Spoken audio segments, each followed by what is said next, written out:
লিখেছেন রবীন্দ্রনাথ ঠাকুর। বাকি আমার পড়ে না মনে, শুধু যখন খেলতে গিয়ে হঠাৎ অকারণে একটা কিশোর গুনগুনিয়ে কানে আমার বাজে। মায়ের কথা মিলায় যেন আমার খেলার মাঝে।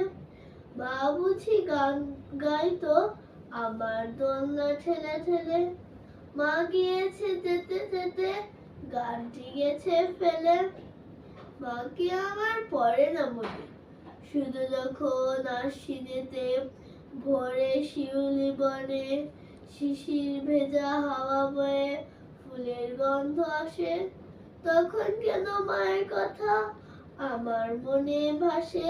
বুঝি আনতো মা সেই ফুলের সাজি বয়ে, পুজোর গন্ধ আসে যে তাই মায়ের গন্ধ হয়ে। মাকে আমার পড়ে না মনে, শুধু যখন বসে গিয়ে শোবার ঘরের কোণে জানলা থেকে তাকায় দূরে নীল আকাশের দিকে। মনে হয় মা আমার পানে চাইছে অনিমিষে, কোলের পরে কবে ধরে দেখতো আমায় যে।